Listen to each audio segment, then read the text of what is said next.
Boa noite, pessoal.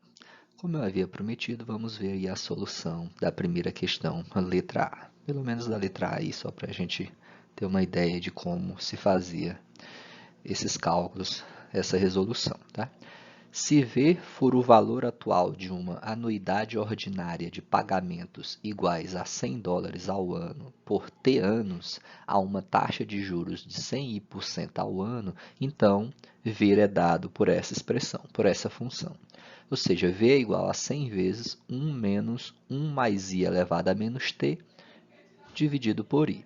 Ou seja, esse valor atual dessa anuidade ordinária depende da taxa de juros anual, tá? E do tempo decorrido, ok?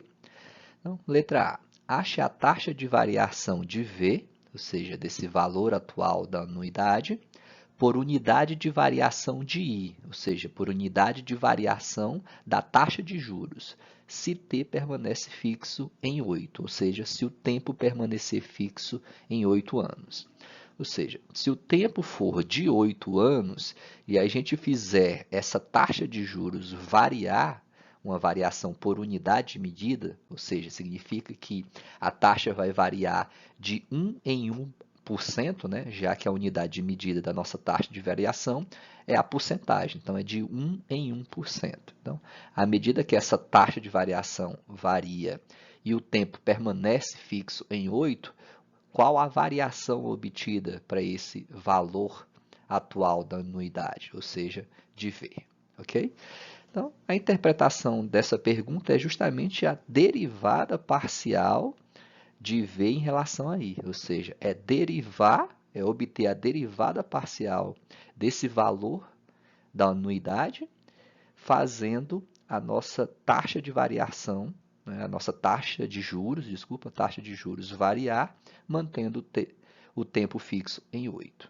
Ok? Então, é obter a derivada parcial de V em relação a I, no ponto 100i% e 8, né? Ou seja, onde a taxa de juros é de 100i% e o tempo é de 8 anos. No entanto, esse 100i%, né? 100% equivale a 100 sobre 100, né? É uma divisão por 100.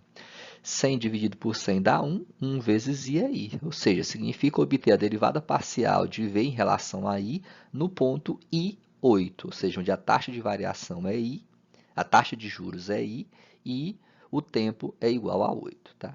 Esse 100i% significa apenas I.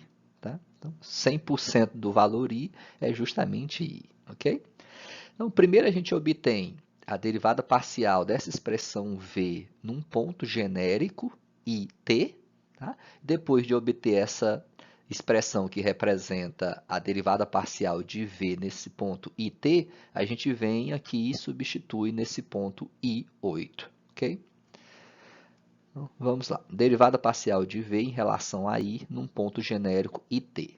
Ou seja, derivar toda essa expressão em relação a I e manter T fixo, né? Ou seja, olhar T como sendo uma constante.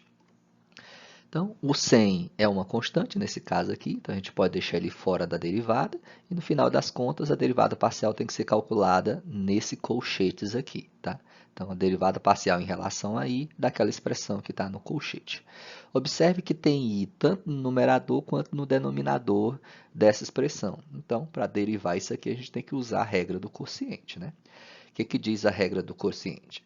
Que você deriva a expressão que está em cima e o resultado multiplica pela expressão que está embaixo, menos, aí agora você deriva a expressão que está embaixo e multiplica por toda a expressão que está em cima. Tudo isso dividido pela expressão que está embaixo ao quadrado, ok? Então, é só o uso direto aqui da regra do quociente para a derivação, tá? Então, repetiu 100, está fora da nossa derivada, e agora eu vou derivar toda essa expressão, tá? Então, atenção que dá uma expressão aqui um pouco grande, tá? Então, a derivada da parte de cima aqui, como é que a gente deriva esse numerador, né, em relação a I? Então, deriva esse primeiro termo, que é o 1, só que a derivada de 1 é 0, a derivada de uma constante é 0, por isso não aparece nada aqui. E derivada de todo esse parênteses aqui, tá? Onde o I é a variável e T é olhado como uma constante, é um número real aqui. Tá? Então, como que se deriva isso aqui? Então, conservei esse sinal de menos. a derivada desse parêntese, você tem que descer esse expoente, né? Você pega esse menos t e traz ele aqui para frente como produto, por isso aqui menos t. Repete todo o parêntese, 1 mais i, elevado a menos t, e agora retira-se uma unidade dessa potência, né? Desse expoente. Então, fica menos 1. Né? Retirar uma unidade de menos t nos dá menos t menos 1. Ok? E você também tem que derivar o que está aqui dentro, né? Tem que derivar o que está dentro desse parêntese. Então, tudo isso aqui vai multiplicar a derivada desse parêntese em relação a i. Só que a derivada disso aqui em relação a i é 1, né? Porque a derivada de 1 é 0 e a derivada de i é 1. Então, esse 1 aqui acaba não influenciando em nada, né? Mas é bom para a gente relembrar as questões de derivadas, tá? Porque, por exemplo, se aqui fosse 2i, aqui seria um 2, porque a derivada de 2i é 2, e o 2 iria mudar completamente nossa expressão. Tá? Então, é a derivada dessa expressão de cima, que dá tudo isso aqui, ó, até o 1, até chegar no 1, vezes a expressão de baixo. A expressão de baixo é o i, então, vezes i. Por isso que aparece esse i no finalzinho aqui. Então, a derivada da expressão de cima vezes a de baixo, dá todo esse primeiro colchete, menos, agora eu faço o contrário, derivo a de baixo, a derivada de i é 1, vezes toda a expressão de cima. E isso aqui é toda a expressão que está aqui em cima, que está no numerador. 1 menos 1 mais i elevado a menos t. Tudo isso dividido pela expressão que está embaixo ao quadrado. Então, i ao quadrado. Ok? Então, só melhorando um pouco aqui a cara dessa expressão. Menos com menos dá mais, então o t aqui fica positivo. O i que estava lá no final da expressão como produto, eu trouxe ele aqui para o início, então fica ti. 1 mais i elevado a menos t menos 1 foi repetido aqui. Tá? Esse 1 aqui, produto, não altera em nada, por isso ele sumiu.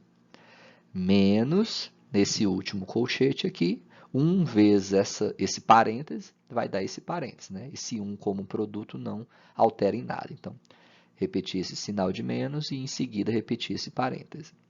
Não, repetir o sinal de menos, depois o parêntese, que é 1 menos 1 mais i elevado a menos t. Né?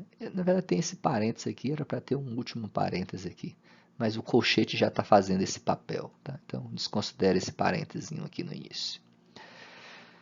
Ok, por último, eu trouxe esse i ao quadrado aqui para frente. Tá? Então, ele é divisor de toda essa expressão, então eu posso trazer ele aqui para a esquerda. Aqui, tá? 100 sobre i ao quadrado, ti, o restante só foi repetido. E esse último colchete foi eliminado fazendo o jogo de sinal com esse sinal de menos aqui. Ó. Menos 1, e menos com menos dá mais, então mais 1 mais i elevado a menos t. Então, menos vezes 1 dá menos 1, menos vezes menos dá mais, então positivo. Okay?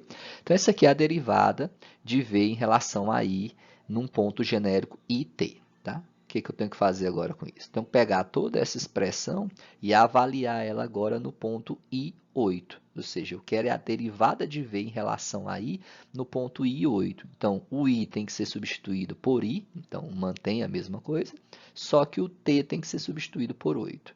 Então, toma essa expressão e substitui o t por 8. Voltando aqui para o lado esquerdo, derivada parcial de v em relação a i no ponto I8 é igual, então, essa mesma expressão substituindo o t por 8. O i permanece i. Né? Então, dá essa expressão aqui. Okay? No lugar do t eu botei o 8. Continuando, né? Menos 8 com menos 1 dá menos 9. Tá? Então, e esse menos 1 que estava aqui no meio da minha expressão eu trouxe para o final. Okay? Foi a única alteração feita desse passo para esse outro passo. Continuando, observe essas potências são negativas. Né? Eu vou levar esses termos que estão com potência negativa para o denominador para ficar com potência positiva. Estou só tentando melhorar aqui a nossa expressão, ou seja, resumir ela ao máximo possível, simplificar ela. Tá? Então, 8i ficou no numerador, 1 mais i elevado a menos 9 eu levei para o denominador, então a potência ficou positiva. Esse 1 mais i elevado a menos 8 foi para o denominador, por isso o 8 ficou positivo. E lá no numerador sobrou o número 1. Tá? Se eu levei tudo isso aqui para o denominador, então no numerador sobra 1. E o menos 1 aqui deixa quietinho aqui, que ele já está mais simplificado possível. Tá? Agora, tira o mínimo múltiplo comum entre essas duas primeiras frações. E o mínimo múltiplo comum entre 1 mais i elevado à nona potência e 1 mais i elevado à oitava potência é justamente aquele que tem a maior potência, tá? É o 1 mais i elevado à nona potência. Então, tirei o mínimo múltiplo comum, dá 1 mais i elevado à nona potência. E para obter os termos do numerador, o que que se faz? Você pega 1 mais i elevado à nona, divide pelo 1 mais i elevado à nona, que era o denominador anterior que nós tínhamos. E um termo dividido por ele mesmo dá 1. 1 vezes 8i dá 8i. Por isso esse 8i está aqui. Mais 1 mais i elevado à nona potência, dividido por 1 mais i elevado à oitava potência, você conserva a base, né? Regrinha lá de ensino fundamental, conserva a base, subtrai os expoentes. Então, vai dar 1 mais i elevado à potência 1, né? Porque 9 menos 8 dá 1. E 1 mais i elevado a 1 dá o próprio 1 mais i. E 1 mais i vezes 1 dá 1 mais i. Por isso eu repeti 1 mais i aqui. Tá? E o menos 1 eu deixei quieto aqui. Eu não tirei o mínimo múltiplo comum com ele, não. Ok?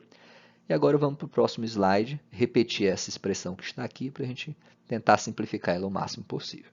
Beleza?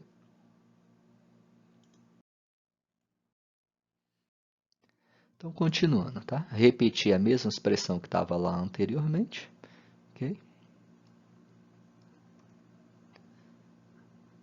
Para esse passo aqui, eu apenas trabalhei com esse numerador aqui, ó, 8i mais 1 mais i. Então, eu eliminei esses parênteses, né? Estou fazendo jogo de sinal com sinal de mais aqui. Então, fica mais 1 mais i. Só que 8i mais i dão 9i mais 1, né? Esse mais 1 aqui eu só repeti. E o menos 1 no final das contas. Pronto, essa expressão aqui já está, acho que, mais simples possível, tá? Então, essa expressão aqui nos fornece a derivada de v, né? A derivada, a variação no valor atual daquele valor ordinário em relação à taxa de variação, né? Em relação à variação por unidade de medida da taxa, né? Ou seja, a cada 1%, mantendo o tempo fixo em 8 anos. Então, essa expressão fornece essa variação para v, ok? Então, essa é a solução da letra A. Na letra B, não vou chegar a resolver aqui, mas só discutir um pouco a respeito dela, o que pedia, né? Use o resultado de A para encontrar a variação aproximada no valor atual se a taxa de juros mudar de 6% para 7%. Ou seja, a variação na taxa de juros aqui está sendo de exatamente 1%, né? De 6% para 7%. E o tempo permanecer fixo em 8%. Ou seja, ele quer que a gente use exatamente o que a gente obteve na letra A. Né? Porque quando ele diz que a taxa de juros mudou de 6% para 7%, significa que houve uma variação de 1%. Então, você pega esse 1 e multiplica por toda essa expressão aqui. Ó, tá? É 1 multiplicado por toda essa expressão e tomando esse i como o valor inicial, ou seja, como 6%. Tá? A gente não toma esse valor final, não. É sempre o valor inicial, 6%. Tá? Observação. Se aqui tivesse mudando de 6% para 7%, você ia pegar de 6 para 8%, significaria que a variação seria de 2%. Então, você teria que pegar duas vezes toda essa expressão, substituindo o i por 6. Tá? Se fosse, por exemplo, de 6 para 10%, de 6 para 10 estaria variando 4%. Então, você tomaria 4 vezes toda essa expressão substituindo o i por 6%, que é o valor inicial. Ok? Aqui, como é de 6 para 7, então, só é 1%. Então, é 1 vezes toda essa expressão, que é essa própria expressão. Ou seja, você vai tomar a derivada de v em relação a i, substituindo o i por 6%. Lembrando que 6% vale 0,06 em termos reais, em termos numéricos. Né? E o tempo permanece fixo em 8%, ok? Então, é só vocês fazerem os cálculos aí, tomando essa expressão e substituindo o i por 0,06. O t, na verdade, nem precisa substituir por 8, porque nessa derivada aqui não tem t, então o t não vai influenciar. Tá? Espero ter ajudado aí. Boa noite.